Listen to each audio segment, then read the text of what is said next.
Hey, what is up, fight fans? Michael Hernandez here of the 10-second mark, and I am here today with Byron Valle, the now 3-0 MMA prospect out of UpRise MMA over there in Southern California. How you doing today, Byron? I'm doing good, bro. Yep. You ready for this? Yeah, man. You kind of texted me a little bit after. You're like, "Hey, man, where were you at Royal Combat?" Sadly, I wasn't able to go over the 10 that event. It was on August 27th. I was over in Napa on the 26th.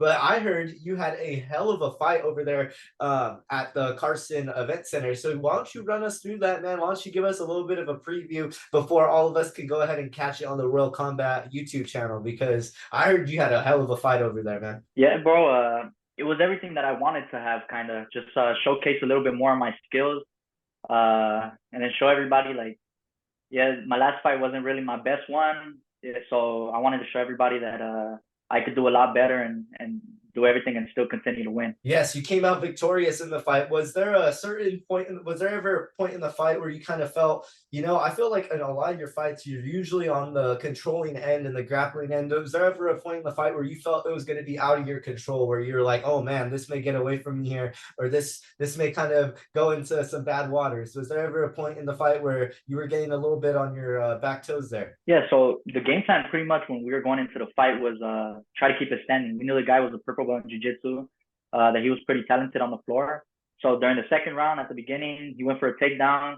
I made a mistake and let him get my back. So when he did take me down, and then he got right away and started attacking the rear naked choke. Luckily, I was able to stay composed, and he was pretty high. So I just kind of waited until he moved down a little bit to where I could yank him off and then start allowing my ground and pound to take over. Did that feel a little bit different? Because I feel like how we were saying a little bit earlier, you're usually used to being the guy that's a Yeah. little bit more on the dominant end of the grappling exchanges. Yeah, it was pretty different because I was like, man, I just didn't want to get taken down and just we know he was dangerous on the floor. So once we did get there, I was just trying to listen to my coach and just stay as composed as possible because I didn't want to make any mistakes and cost me the fight. Yes, it was definitely from what I heard. I was asking everybody over there. I was like, "Hey, man, keep me informed on these guys' fights. I definitely want to hear about everybody." And from what I heard, obviously, Royal Combat always puts on a great show, but they put on another hell of a show over there. So I'm very excited to go out to the next one, man. Were you looking to go ahead and be at that next Royal Combat show? You're 2-0 now over there at the promotion. Been doing pretty well for yourself over there, man. So what's next for you, Byron? Yeah, man, Royal Combat has always been good to me. They're always super nice and always give me a great opportunity to showcase my skills. I would love to fight for them again whenever they got the next show.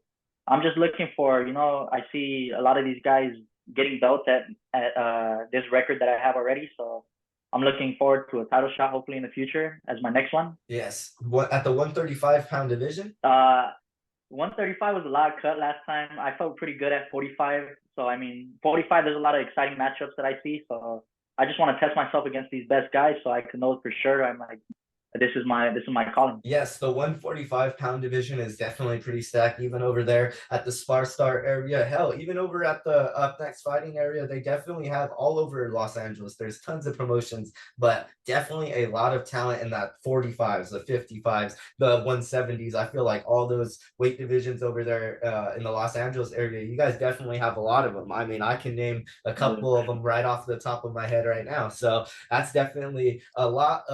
Is that pretty interesting for you to have like to be in such a large area? Like, most fighters don't have that opportunity to be in such a large landscape as you are. You're in the Los Angeles area, you fight against a lot of obviously huge gyms. So is that kind of you feel like a little bit advantageous to you? Yeah, I love it. I love competing against these guys that are super good. Some of these guys are better than me that I see, but I'm like, as a fighter, you got to have that mentality that you go in there and that you're gonna constantly win. I've been fighting my whole life, but I've only been training for 2 years. So I feel like taking punches and doing all these other things I could do, I could stay composed, and I got a feeling that I could take this pretty far. Where did you actually start fighting? Because watching your fights a little bit kind of going into your career, I see you're very heavy on the wrestling. You like to go and just take guys to the ground and you like to slam guys. You don't like to just bring them down to the ground. You like to bring them down with an impact, man. So was wrestling ever in your background? What sort of martial art? Because I know you said you only started training 2 years ago, man, but it seems like there was something, man. Street fighting, what were you doing, Byron? Yeah, it was mostly street fighting growing up in school. We used to do tournaments growing up. UFC was a big part of my childhood growing up. That's where I kind of knew that, man, I want to take this to that level. And Yeah, we used to do fights in the bathrooms at school for a couple cash, do all of that kind of stuff. But no, I never had wrestling in my schools to have the opportunity to do. I wish I would have. I would have had a lot better grappling than I do. But jujitsu has always been an art that I've loved, grew up watching. So I kind of just based off of most everything off of watching stuff before I started being able to train it. Who was your favorite fighter growing up? I know on your Instagram you got pictures of a lot of guys, you know, but who was your guy Yeah. that was your main go-to? Like when you were watching, you're like, hey man, I need everybody to be quiet. This is my guy right here. I gotta watch this. Yeah, I grew up watching a lot of Anderson Silva, George St. Pierre. But my favorite fighter is always because I've always kind of related to was Nick Diaz. Nick Diaz has always been one of my favorites. The way he fights, the way just the attitude and everything, just going into it. That's kind of been my favorite fighter. Did you see he's helping the Black Beast Derek Lewis get into a little bit of Yeah, shape? How do you feel I about saw that? that, man. Man, I feel like man, that's a good opportunity for both guys to learn from each other. Especially Derek Lewis on the cardio aspect. He looked real good in his last fight. So I mean, let's see this one. Yeah, definitely. I feel like Nick Diaz looked pretty in shape too. So would you be pretty Yeah. interested to see him hop back into the cage? I know last time Robbie Lawler, you know, he wasn't really too interested in that fight, and honestly, I could see why the way that the UFC pitched it to him. But would you be interested to see him getting back into that cage? I mean, he looking really good in shape. You're a huge Nick Diaz fan. Would that be something you're interested in watching? Because I heard UFC's possibly coming back to Los Angeles, man. Oh yeah, for sure. I would love to see that. I mean, after his last performance, I get why a lot of people don't want to, and for his health. But I think that a motivated Nick Diaz is still a scary guy even at his age. So I mean, win or lose, whatever. I think coming into the fight, everybody should be watching I feel any of the Diaz brothers at any for age sure. is just not a good fight. I tell people, you know, people want to talk about the Jake Paul thing. I say, well, either way, I don't really feel Nate loses. Even before the fight, I don't feel Nate loses because Yeah. he's just making so much money off the damn thing. And but was there any promotion that you were possibly looking? I know you love fighting at Royal Combat. You fought at a previous promotion before Royal Combat. Was there any promotions other in the Los Angeles area that you're possibly looking to make a splash in? Oh man, for sure, Spar Stars. That's the main goal. That's the biggest one I feel in Los Angeles. Uh, yeah, I just want to go in there with a big name so I can give myself a bigger platform. And I know that those guys have it. They take care of their fighters. So for sure, Spar Star probably in the future. Smart Stars always had great shows. You know, every single time I'm always out at their shows, they always have to love to have great fighters. But they have a couple of guys over there at the 145 pound. They got Dylan Morales, they got Christian Nogueira, they got tons of guys over there at the 145 pound division. So that would definitely be pretty interesting to see kind of how you match up and how you go at it. Would you possibly be interested in fighting Richard Salazar again? I know that you guys had went at it I feel like that was a really highly contested bout at that Royal Combat event, and it was a split decision. Some people felt it went a different way. Would you ever be interested in running it back with Richard? No, for sure, man. Richard, it was a good fight. It was a good test. This guy was super talented on the floor, wrestling, jiu-jitsu wise, way higher level than me. So I was glad that I was able to at least compete and win the fight with him.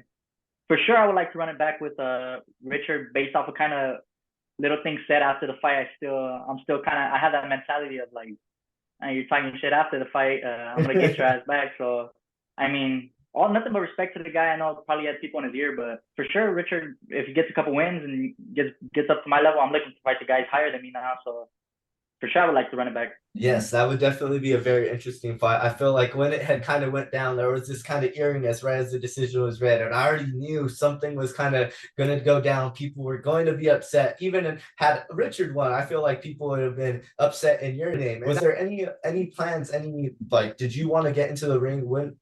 Exactly were you looking to hop into that ring again? I know Royal Combat was looking to probably have a little bit of a break in between their MMA events. So was there possibly a timeline that we could see you hopping into that cage once again? Was there, you know, were you looking to hop back in there this upcoming month of September? Were you looking to be in there in November? Was there a possible month that you were looking at time frame wise to that we could see Byron Valle back in there? Yeah, for sure. I wanted to get one more in between before the end of the year. So if there's an opportunity that arises that I like to fight or something like that, for sure. If not, early next year. But I want to stay active. I want to get myself 4 or 5 fights a year and just keep on continuing to rise up the ranking. Yes, I feel like that will be a very it'll be a very fun time, you know, to see you get your own title shot. Is there anybody that you feel in the Royal Combat area for the 145 that would make a good title shot for you? Because I feel like 145 for you over there, there's a definitely like how you were saying, Spar Star's got a lot of people, but Royal Combat definitely puts on some good 145 matches. So would you be possibly interested in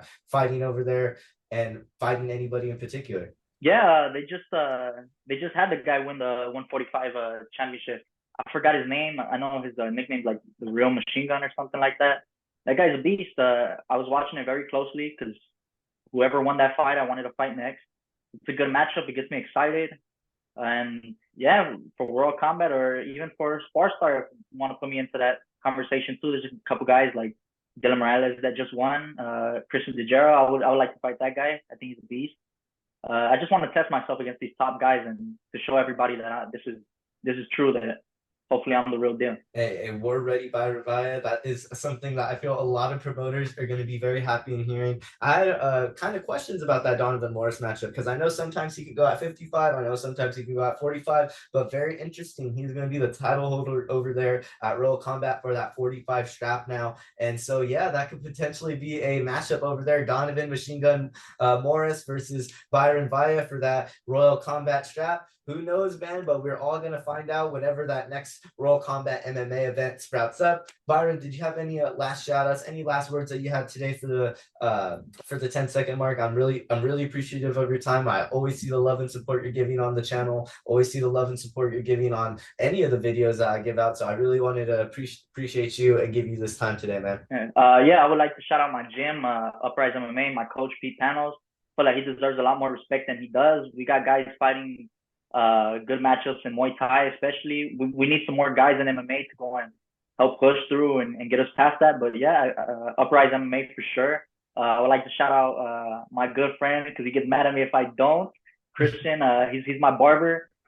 he wanted to shout out last time. I'll give him this platform right here.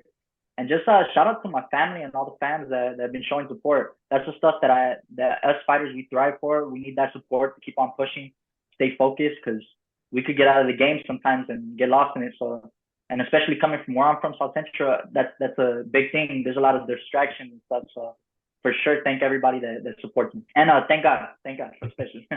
Yeah. I always got to thank the one upstairs and always got to be thankful for your supporters and for everybody that has been showing you the love that you have because I feel like you have definitely earned that love and support, man. You have definitely put in a lot of hard work in the gym and a lot of hard-earned fights to earn the support that you've been given, man, because it's just only been going up, Byron. But thank you so much for your time today, brother. It was truly a great time getting to talk to you. You are always welcome back whenever you want, man. Michael Hernandez here of MLH Media, and we are going to be signing out here for the 10-second mark with the one, the only 3-0 Byron Valle out of UpRise MMA.